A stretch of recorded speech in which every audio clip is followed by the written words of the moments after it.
लाख सब बैठ जाएंगे।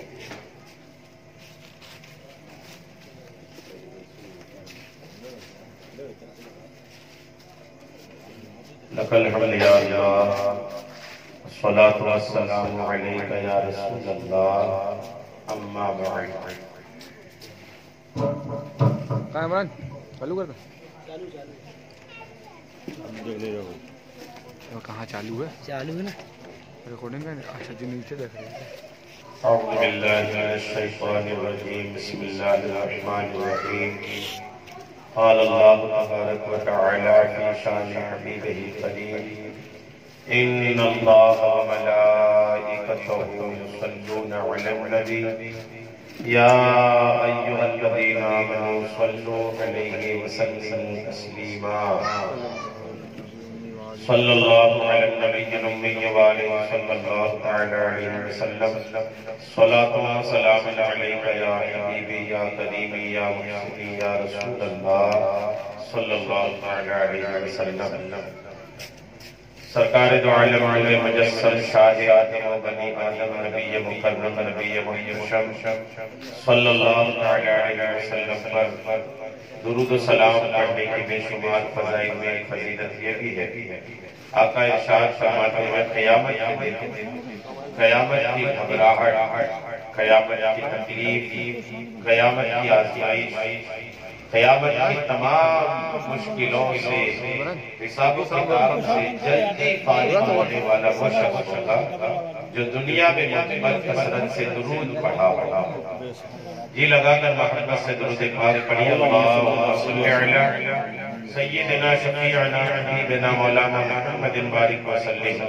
सलातु व सलामुन अलैका या हबीबी या करीमी या मुहसिनी या रसूल अल्लाह सल्लल्लाहु अलैहि वसल्लम।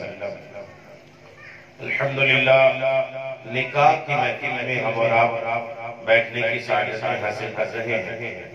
इंशाअल्लाह निकाह के ताल्लुक से कुछ बातें पेश करके जल्द ही इंशाअल्लाह अपने बयान को समेटने की मैं कोशिश करूंगा। तवज्जो के साथ बयान सुनने की सादत हासिल कीजिए। इस्लाम के दूसरे खलीफा हजरत सैयदना उमर फारूक आज़म रज़ियल्लाहु तआला अन्हु की दो शादियां पहले से हो चुकी थी। तीसरी शादी के लिए इन्होंने हजरत अली शेरे खुदा रज़ियल्लाहु तआला अन्हु के घर में हजरत अली की बेटी के लिए रिश्ता देखा। पहले से दो शादियां हो चुकी है और उमर फारूक आज़म है। हजरत अली की वो बेटी जो सैयदा फातिमा ज़हरा रज़ियल्लाहु तआला अन्हा से थी, जिनका नाम हजरत सैयदा उम्मे कुलसूम था। हजरत उमर ने रिश्ता भेजा, ए अली, आपकी वो बेटी जो सैयदा फातिमा से पैदा हुई है वो मेरे निकाह में दे दो। अब पहले से दो शादियां हो चुकी है और हजरत उमर की उम्र भी काफी हो चुकी है, एज भी काफी थी। एज ये है, पहले से दो शादियां भी हो चुकी है, फिर भी हजरत उमर रज़ियल्लाहु तआला अन्हु ने हजरत अली के घर में रिश्ता भेजा। हजरत अली के घर में जब रिश्ता आया तो हजरत अली शेरे खुदा रज़ियल्लाहु तआला अन्हु ने हजरत उमर को बुलाया और मुलाकात हुई। जब मुलाकात हुई तो हजरत अली ने पूछा, ए उमर, आपने हमारे घर में रिश्ता भेजा है, वो भी आप वो शख्स हैं जिनकी पहले से दो शादियां हो चुकी हैं और आपकी एज भी है, फिर आप मेरे घर में मेरी वो बेटी जो सैयदा फातिमा से है उनके लिए रिश्ता कैसे भेजे? हजरत उमर फारूक आज़म रज़ियल्लाहु तआला अन्हु का जवाब सुनिए, आपका ईमान ताजा हो जाए। हजरत उमर कहते हैं, अली, मैंने अल्लाह के रसूल से एक हदीस सुन रखा है कि जब कल क़यामत का दिन होगा, अल्लाह के रसूल ने फरमाया है कि जब क़यामत का दिन होगा तो सारे रिश्तेदारों की रिश्तेदारियां खत्म हो जाएंगी, सारे नसब खत्म हो जाएंगे, सारे खून के रिश्ते भी खत्म हो जाएंगे, सिर्फ एक रिश्ता बाकी रहेगा, वो रिश्ता होगा रसूलुल्लाह का रिश्ता।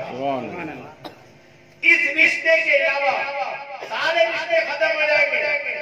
ए अली, मैं आपकी बेटी से शादी इसलिए करना चाहता हूँ कि इस शादी के जरिए से मैं रसूलुल्लाह का रिश्तेदार बनूं। इस शादी के जरिए मैं रसूलुल्लाह का रिश्तेदार बनना चाहता हूँ, इसलिए कि आपकी जो बेटी फातिमा से है वो रसूलुल्लाह की बेटी है। रसूलुल्लाह की बेटी फातिमा की बेटी से मेरा निकाह हो जाए तो रसूलुल्लाह की बेटी के बेटे से मेरा निकाह, बेटी की बेटी से निकाह हो जाएगा। और यूं आका करीम का एक दामाद मैं भी कहलाने लगूंगा। बस ये रिश्ता बनाने के लिए, ये रिश्ता पैदा करने के लिए मैं आपकी बेटी से निकाह करना चाहता हूँ। और कैसे लोग थे, यानी वो लोग अगर निकाह भी कर रहे हैं ना तो उसके पीछे भी उनकी नीयत होती है, अच्छी नीयत होती है, अच्छा इरादा होता था कि हम निकाह क्यों कर रहे हैं भाई, कोई इरादा तो हो, कोई अच्छी नीयत तो हो। और जितनी अच्छी नीयत होगी उतना ही सवाब ज्यादा मिलता हुआ नजर। इसलिए शादी करना एक सवाब का काम तो है ही है। उस शादी में और अगर अच्छी नीयत से शामिल कर लेते हैं तो अल्हम्दुलिल्लाह उस निकाह का, उस शादी का सवाब अल्लाह की बारगाह में और बढ़ा करके उस बंदे को दिया जाए। आप कहिएगा कि हम शादी में क्या नियत करें? क्या शादी में कोई ऐसी नियत है जिसको की जा सकती है? जी हाँ, शादी में भी नियत की जा सकती है। हमारे यहाँ अमूमन लोग नियत बना क्या रखे हैं कि सिर्फ नियत वही है जो नमाज के लिए आदमी खड़ा हो नियत बांधेगा। अमूमन लोग नियत यहीं पर रखते हैं। अब याद रखिएगा, नियत नमाजी में नहीं, जितने भी नेक काम है, नेकियों की दुनिया में जितने भी अच्छे काम हैं, हर काम के शुरू में आप नियत कर सकते हैं। और नियत जितनी अच्छी होगी आपका सवाब उतना बढ़ जाए। जैसे मिसाल के तौर पर आप घर से निकले मस्जिद के लिए कि मैं नमाज पढ़ने के लिए जा रहा हूँ। अब एक इरादा हुआ, ये भी नियत है कि घर से आप निकल रहे हैं, आपकी नियत है कि मैं नमाज पढ़ने के लिए जा रहा हूँ। एक नियत तो ये हो गई। अगर साथ में आपने ये नियत कर लिया कि रास्ते भर में जो मिलेंगे मैं उनको सलाम करूंगा, रास्ते में जो मिलेंगे मैं उनको सलाम करूंगा, तो एक नियत और हो गई। और अगर फिर ये भी नियत करेंगे कि अगर रास्ते में कोई बीमार मिल गया तो उसकी खैरियत भी पूछ लूंगा, एक नियत और हो गई। रास्ते में अगर कोई रिश्तेदार मिल गया तो उसकी खबर खैरियत भी ले लूंगा, एक नियत और हो गई। यानी इस तरीके से आप किसी नेक काम में अपनी नियतें बढ़ा करके उसमें सवाब अपने लिए ज्यादा से ज्यादा जमा कर सकते हैं। इस्लाम में इसकी गुंजाइश रखा है। तभी तो बुखारी शरीफ जो हमारे यहाँ हदीस की सबसे अहम किताब है, इसको अलग ही बुखारी शरीफ जो हदीस पाक की सबसे अहम किताब है, इस किताब की सबसे पहली हदीस है, बुखारी शरीफ की सबसे पहली हदीस है जिसमें आका करीम ने फरमाया इन्नमल आमालु बिन्नियात, तमाम अमाल का दारोमदार नियतों पर। नियत होनी चाहिए। अगर नियत अच्छी है सवाब है, नियत अगर अच्छी नहीं है तो अच्छे काम पर भी सवाब नहीं मिलता। अगर नियत अच्छी नहीं है, आपने अच्छा काम किया लेकिन नियत अच्छी नहीं तो सवाब नहीं मिलेगा। जैसे आपने किसी गरीब की मदद और नियत आपकी क्या है कि ये गरीब मेरी इज्जत करेगा आज के बाद से, तो सवाब नहीं मिलेगा। आपने किसी गरीब की मदद किया और आपका इरादा ये नियत है कि इस मदद के जरिए मेरा नाम हो जाएगा, तो सवाब नहीं मिलेगा। आपने किसी गरीब की मदद की और नियत ये है कि इसके जरिए मेरी सखावत होगी, लोग मेरी इज्जत करेंगे, लोग मेरा नाम करेंगे, तो आपने अगर खर्च किया लेकिन आपको सवाब नहीं मिलेगा। इसलिए कोई भी नेक काम करेगा तो उसके पीछे अच्छी नियत भी शामिल। हजरत उमर शादी कर रहे हैं, हजरत उमर शादी कर रहे हैं और नियत क्या है कि इस शादी के जरिए से मैं रसूलुल्लाह का रिश्तेदार बनना चाहता हूँ, इसलिए कि क़यामत के दिन सारी रिश्तेदारियां खत्म हो जाएंगी, एक रिश्ता बचेगा वो रसूलुल्लाह के साथ रिश्ता। तो जो सैयद हजरात है ना, यही एक बात मैं आपको अर्ज करूं, हमारे यहाँ एक बड़ी तादाद है जो ये समझते हैं कि सैयद के घर में शादी और सैयदा औरत को लाएंगे तो हमारा घर फलता नहीं। कई बार लोग ऐसी बात करते हैं। अगर असली सैयद मिल जाए और उस सैयद के घर में आपकी रिश्तेदारी हो गई तो आप रसूलुल्लाह के रिश्तेदार हो गए। तो ये तो अच्छा मौका है ना कि आदमी रसूलुल्लाह के रिश्तेदार बनने की शहादत हासिल कर लेगा। अगर ये मौका आ जाए, मिल जाए, तो उसको अपनाना चाहिए, ना कि ये समझ के क्या सैयद है, पता नहीं हमारे घर में कैसा क्या होगा, इनका कैसा क्या कराएंगे, काम भी करना पड़ेगा, घर है तो बातें भी होंगी। तो बातें क्यों होंगी? जो अच्छी बातें होंगी वो होंगी, जो गलत बातें ना हो किसी भी घर में ना हो, चाहे आप सैयद घर से लाए, शेख पठान किसी के घर से लाए, अच्छी बातें हो, खराब बातें ना। तो शादी में भी नियत शामिल करनी चाहिए। शादी पर मैं दो बातें बयान करके इंशाअल्लाह अपनी बात को जल्दी समेट। आका करीम के एक साहबी रसूल है हजरत सलमान फारसी। क्या नाम है साहबी का? सलमान फारसी। सहाबियों में सबसे ज्यादा लंबी उम्र पाने वाले सहाबी सलमान फारसी। लंबी उम्र, कई 100 साल तक अंदर है, कई 100 साल, जी बहुत लंबी उम्र पाया इन्होंने।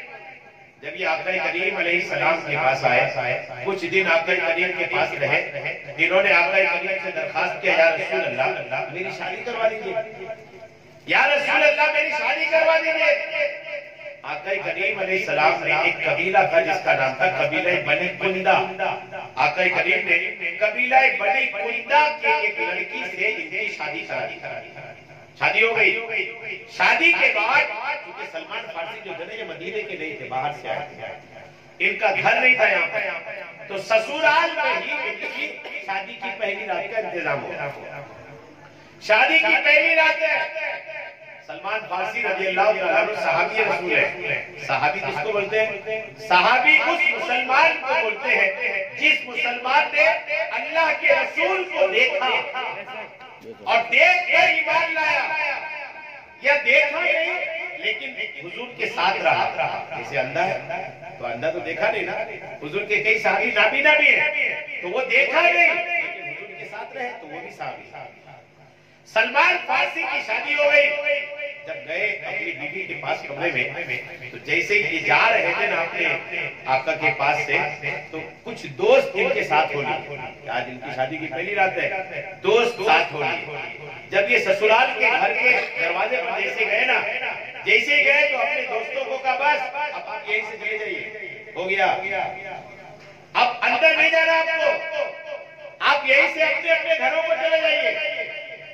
सारे दोस्त चले गए। अब ये जब अपने ससुराल के कमरे में दाखिल हुए जैसे ना, तो देखा कि बहुत सारे पर्दे लगे और बहुत सारी सजावट भी है। जब बहुत सारी सजावट, बहुत सारा पर्दा देखा तो सलमान फारसी ने फरमाया क्या आपके घर को बुखार आया? वो लोग कैसे कहते क्या आपके घर को बुखार हो गया या फिर आपके घर में काबा शरीफ आ गया? क्योंकि बहुत से पर्दे तो काबे में होते हैं। तो ससुराल वालों ने कहा नहीं, हमारे घर को बुखार भी नहीं हुआ है और ना ही हमारे घर में काबा आया, बस ये कि आपकी पहली रात है आपकी शादी की, तो इसलिए हमने आपके लिए घर को सजा रखा। हजरत सलमान फारसी ने फरमाया कि वो पर्दा जो दरवाजे पे लगे हैं उसको बस रहने दो, बाकी सारे पर्दे निकाल। दरवाजे के पर्दे के अलावा सारे पर्दे निकलवा दिए। सलमान फारसी रज़ियल्लाहु ताला अन्हु अपनी बीवी के पास आए। जब अपनी बीवी के पास आए तो देखा कि एक गुलाम है, एक खिदमत गुजार भी है।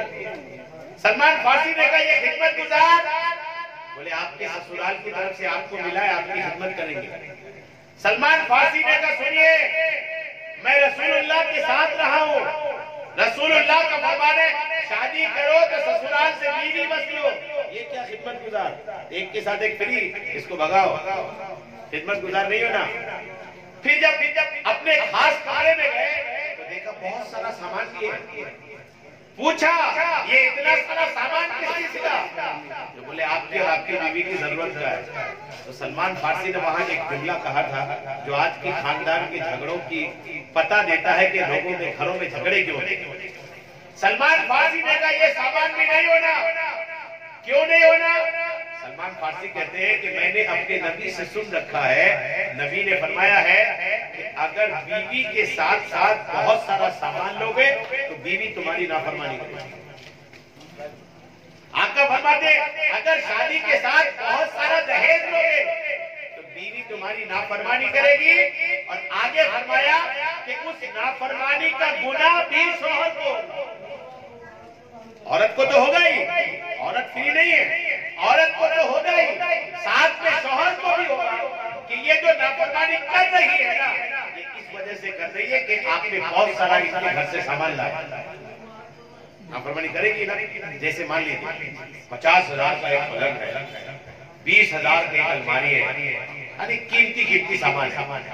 अब वो औरत शादी होकर जो आई वो अपने कमरे में घुसी तो उसके कमरे में पलंग को दिखा मेरा है, अलमारी मेरा है, अरे जो भी उनके कमरे में सामान है वो सामान सब उसका है ना।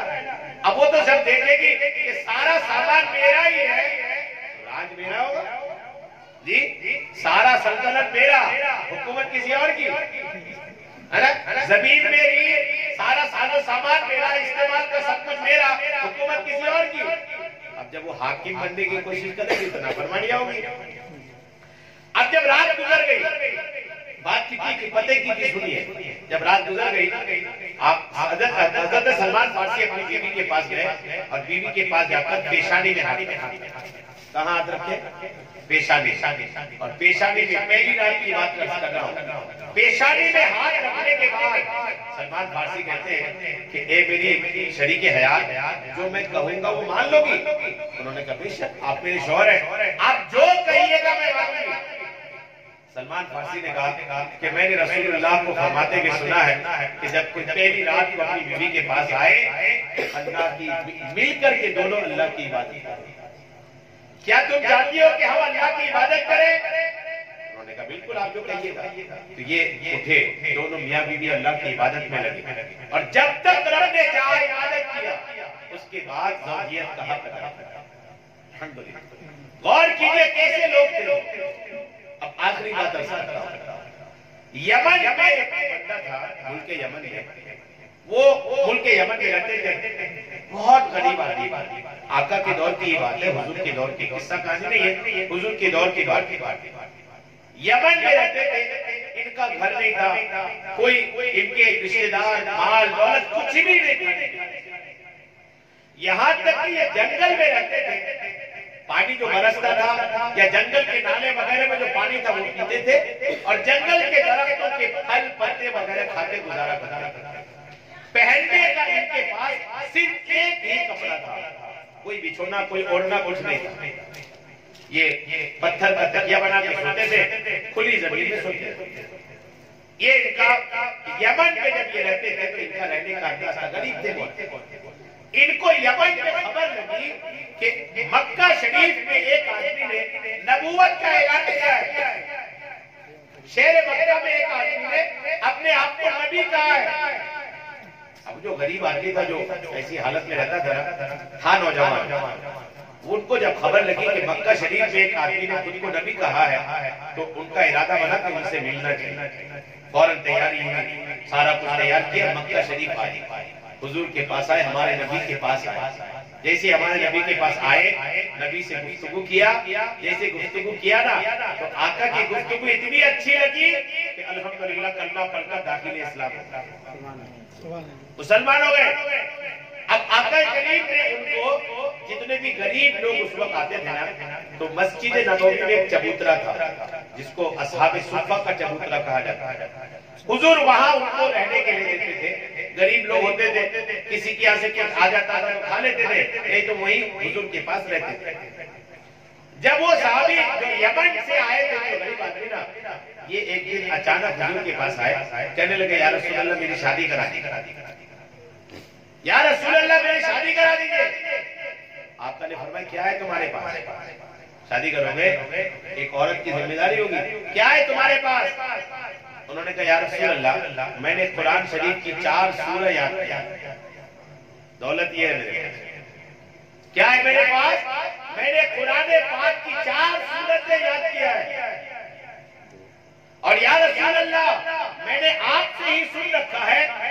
जिनके पास कुरान की दौलत हो वो सबसे बड़ी दौलत है। या रसूल अल्लाह, जब मेरे पास सबसे बड़ी दौलत है कुरान की शक्ल में, तो मैं किसी और दौलत की तरफ तवज्जो क्यों करूं? मेरे पास तो सबसे बड़ी दौलत है।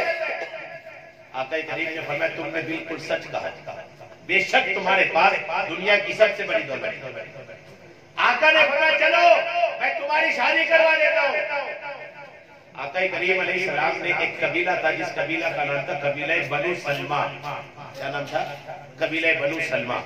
आका ने फरमाया जाओ उस कबीले में जाओ और उस कबीले के फुला आदमी के घर जाओ, उनको कहना कि मेरा हुक्म है कि तुम अपनी बच्ची का निकाह इनसे कर दे। अब वो साहबी गए उस कबीले में। जब उस कबीले में गए और जाकर के उस कबीले वालों को कहा कि मैं खुद आया नहीं हूँ, मुझे अल्लाह के रसूल ने भेजा है और इसलिए भेजा है कि आपके खानदान की एक लड़की से हमारा निकाह कर दे।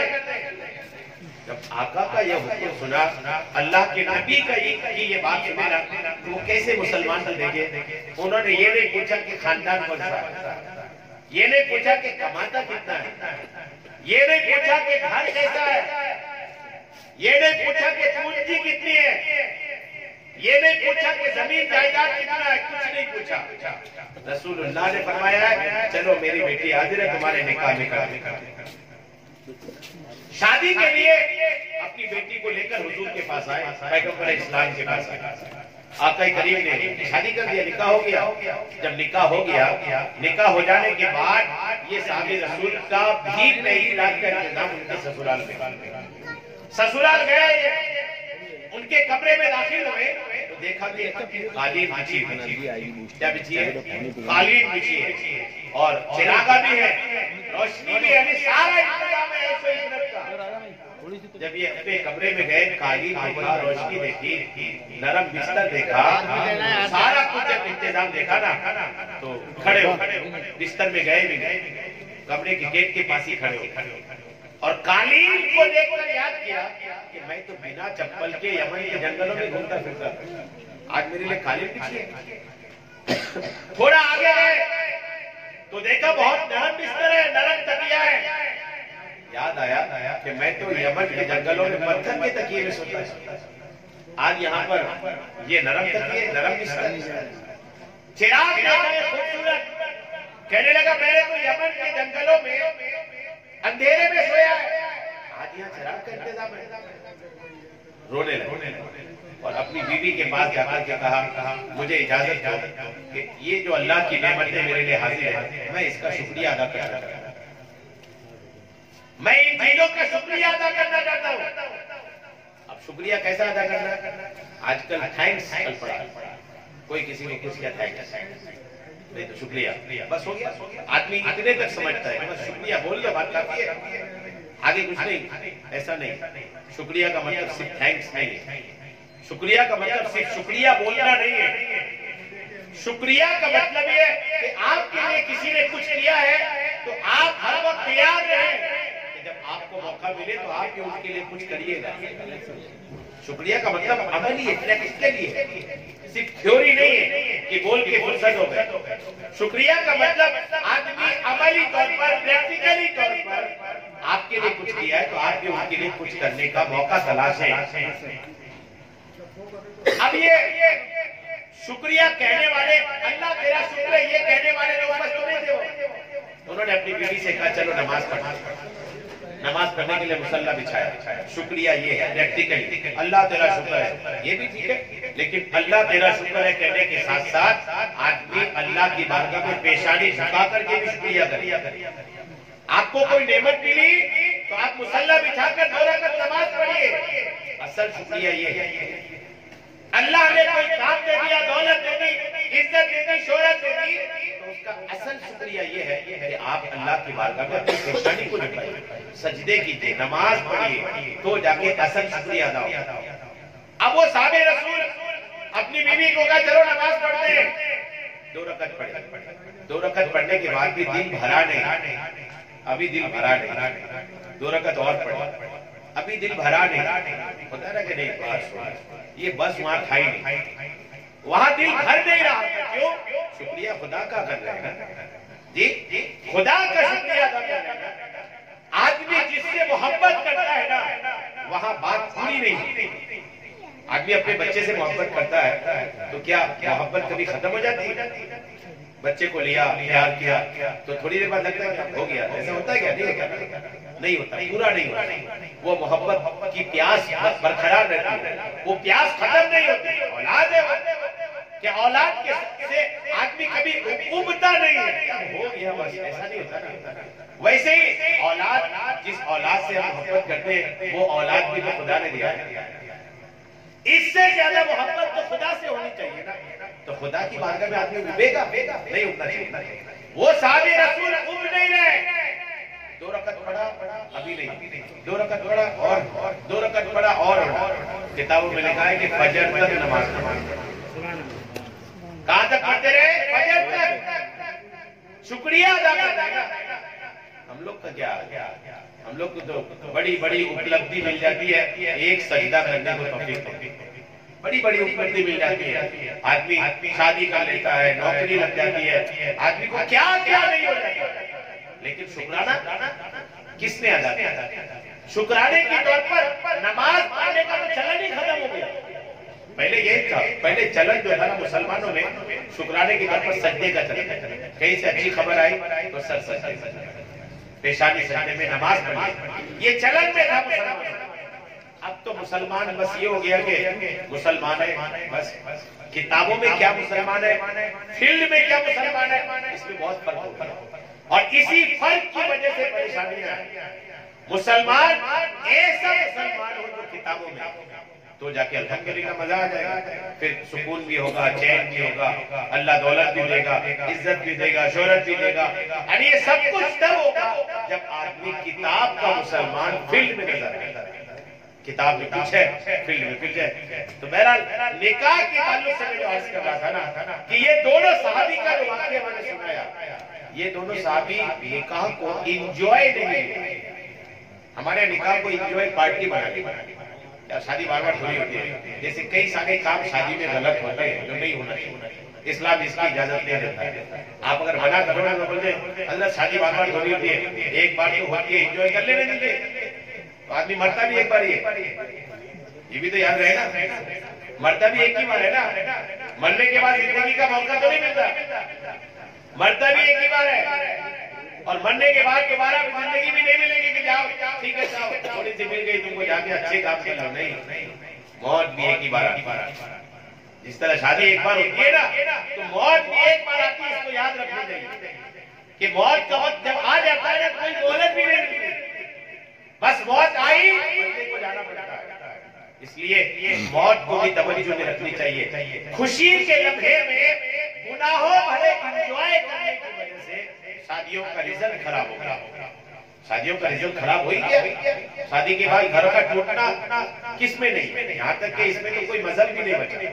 हर मजहब, हर धर्म के लोगों में शादी के बाद एक टूट का सिलसिला शुरू हो जाता है, क्योंकि अब नहीं बन गया, न तरबियत है, न सोच है, न कोई एक समझाइश है, न बड़ों का अदब है, वो तो खत्म ही हो गया। बड़ों का अदब तो खत्म ही हो गया, जिसकी वजह से हालात इतने बुरे से बुरे मुल्की तौर पर देखें, माशी तौर पर देखें, चाहे शहर लेवल में देखें, मोहल्ला लेवल में देखें, हर जगह का हाल बुरा से बुरा होता जाता है। अल्लाह करम फरमाए, शादियों को दुरुस्त करे, शादियां इंजॉय के रसूलुल्लाह की सुन्नत अदा करने के नबी के तरीके पर एक अमल कर रहे हैं, उसके लिए करें, ना कि इंजॉय करें। साहबे किराम की शादी करते थे, शादियों में जितना जो कुछ अभी हो रहा है ना, ये नबी के जमाने में सब कुछ नहीं था। आजकल क्या क्या हो रहा है, बारात, इतना सारा मेहमान के तौर पर तो मैं कहूँ बारात, खास करके बाराती तैयार कौन करता है? लड़का वाला एक लिस्ट बनाई, तुम भी जाओ, तुम भी चलो, तुम भी चलो, तुम भी चलो, तुम भी चलो। बारात तैयार किया लड़के वाले ने, और सारे बाराती को बस में, गाड़ी में भरा और थोप दिया ले जाके लड़की वाले। आप इसकी मेहमान नवाजी करो, बिन बुलाए मेहमानों के तरफ। और वो भी मेहमान नवाजी ऐसी कि कई बार तो लड़के वाले लिस्ट देते हैं कि हमें खाना इस तरह का होना, हमें लॉन इस तरह का होना, ये सारा कुछ लड़के वालों की तरफ से मांग होती है। शादियों में ये सब ये बाद की आई हुई बातें। बात की आयु बढ़ने, और अफसोस इस बात की है कि शादी में जो कुछ भी बढ़ा है ना, वो सारा बोझ लड़की वालों पर बढ़ा। लड़के वाले पहले भी गिरे थे, अब भी फ्री है। काश मामला ये हो जाए कि लड़की वाले बारात लेके जाएंगे, लड़के वालों को खिलाना पड़ेगा। हम लड़की दे रहे हैं भाई, खून पसीने से, मोहब्बत से, नखरे उठाकर, परेशानी उठाकर एक बच्ची को पाल पोस करके जवान किया, और उस बच्ची को दे रहे हैं तो क्यों फ्री में दे? हमारे 100-200 मेहमान जाएंगे तो उनको खाना खिलाना, और तुम फिर हमारी बच्ची को छोड़ने आए, तब समझ में आएगा कि बाराती किसको बोलते हैं। तो ये सारी चीजें जो है ना, इस्लाम में नहीं है। लोग कर रहे हैं लेकिन इस्लाम में नहीं है। इस्लाम में शादी में दो चीजें, कितनी चीजें है? बस दो, एक निकाह, दूसरा वलीमा, बस।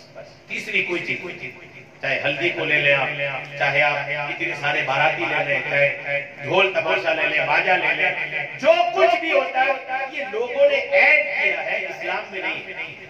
तो लोगों ने जो कुछ ऐड किया है इसको अगर अलग कर दिया जाए और वो शादी जो इस्लाम में है वो करने लग जाए, तो आप गौर कीजिए कितनी बचत होगी।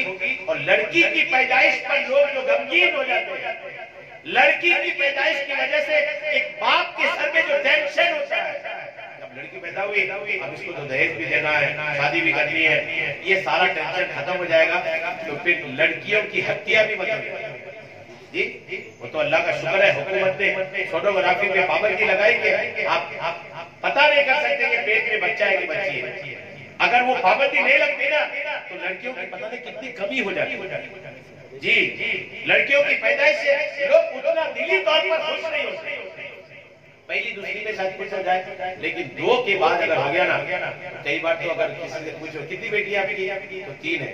कोई अगर जो पूछ रहा है ना आपसे, तो उसके 3 है, ऐसे क्या करो, यानी जैसे वो करे। आपको मैं अर्ज करूं कि आदमी अपनी कोशिश से एक चींटी भी नहीं पाल सकता। अपनी कोशिश एक चींटी नहीं पाल सकता। बेटी क्या पाले? पालता रब है। जिस रब ने आपको पाला है ना, वही रब आपकी बेटी को भी पालेगा। जो रब आपका इंतजाम करता है वही रब आपकी बेटी का भी इंतजाम करता है। बहुत बड़ी कहावत है, आदमी भूखा उठता है, भूखा सोता नहीं। दिन भर में आपको रोजी कौन देता है? एक दुकानदार दुकान खोल के बैठा रहता है, रोजी पैसा लेकर के आदमी उनके बस चल के आता है। अब सामान तो ये पैसे, ये चल के आने का कौन रास्ता दिखाता है? आपका रब। आप सुबह उठते हो, सुबह उठा फ्री है, कोई इंतजाम नहीं, लेकिन जैसे जैसे दिन चढ़ता है इंतजाम होता है। वो काम भी आ गया, वो काम भी आ गया, वहां भी जाना, वहां भी जाना, शाम तक आपके जेब में पैसे होते हैं। ये कौन करता है? आपका खुदा करता है। जब खुदा ये करता है तो वही खुदा आपको बेटी दिया है, वही खुदा आपकी बेटी के पालने पोसने का इंतजाम भी करेगा, और वही खुदा आपकी बेटी की शादी का इंतजाम भी करेगा। आका करीम कभी बेटियों से घबराए नहीं, बेटियों से घबराना नहीं। हुज़ूर अलैहिस्सलाम बेटियों से बड़ी मोहब्बत करते थे, हमारे नबी बेटियों से बड़ी मोहब्बत करते थे। यहाँ तक कि आप अपनी छोटी बेटी सैयदा फातिमा से बहुत मोहब्बत करते थे। कहीं अगर जाते थे तो सबसे आखिर में अपनी बेटी से मिल के जाते थे, और कहीं से आते थे तो सबसे पहले अपनी बेटी से मिलते थे। बेटियां अल्लाह की दौलत है। मेरे रब ने बेटी, अल्लाह ने अपनी बेटियां अपनी रहमत की शक्ल में पैदा किया है। तो बेटियों का मसला यह है कि वो अल्लाह की रहमत है। यहाँ तक कि आपके नबी ने फरमाया कि वो औरत जो पहली औलाद बेटी करती है वो औरत मुबारकबाद की तरह, वो औरत जो पहली औलाद बेटी जनी वो औरत मुबारकबाद के काबिल है कि उसने बेटी पैदा की। इस्लाम ये है, इस्लाम के पैगंबर ने ये फरमाया बेटी इतनी अहम चीज है। यहाँ तक कि आका ने फरमाया कि बेटियों का दिल दुखाया ना। आका करीम की हदीस पास, बेटियों का दिल दुखाया ना करो कि ये नरम नाजुक तबीयत की होती है। रसूलुल्लाह ने फरमाया तो बेटियों को ना बोझ समझे, ना ही इनकी पैदाइश से परेशान हो, हरगिज़ नहीं। जिस तरह बेटे की पैदाइश से खुश हो वैसे बेटी की पैदाइश से अल्लाह करम फरमाए हमारी शादियां अच्छी हो जाए। आका करीम ने फरमाया शादी जितनी आसान होगी उस शादी की बरकतें उतनी अच्छी है। तो तस्वीर का दूसरा रूप भी होता है, शादी जितनी मुश्किल होगी तो नतीजा उतना मुश्किल होगा। अगर हम चाहते हैं कि शादी के बाद हमारा सब कुछ अच्छा रहे तो हमें शादी में खर्चा समेट के कम से कम करना चाहिए। कम से कम जितना कम हो जाए, जितना मुख्तसर शादी करेंगे ना, शादी के बाद कितनी खुशी है। एक दिन की खुशी के लिए आदमी खूब बर्बादी करता है और खुशी मिलती है बज़ाहिर, लेकिन फिर पूरी जिंदगी का गम सामने आता है। तो पूरी जिंदगी के गम के लिए एक दिन की खुशी का सौदा क्यों करें जी? शादी हो रही तो खुशी तो वैसे ही मिल जाएगी, शादी हो रही है, लेकिन उसमें गुनाहों का बाजार गर्म करके जो इंजॉय करते हैं ना, वो जो खुशी है ना, वो खुशी थोड़ी देर के लिए मिल तो जाती है, लेकिन फिर वो हमेशा के लिए गम का सामना करना पड़ता है। इसलिए शादियों को आसान करें। अल्लाह तबारक व तआला हम सबको सुनने से कहीं कहीं ज्यादा अमल की तौफीक अता फरमाए। आमीन। बिजाहि नबी सल्लल्लाहु अलैहि वसल्लम।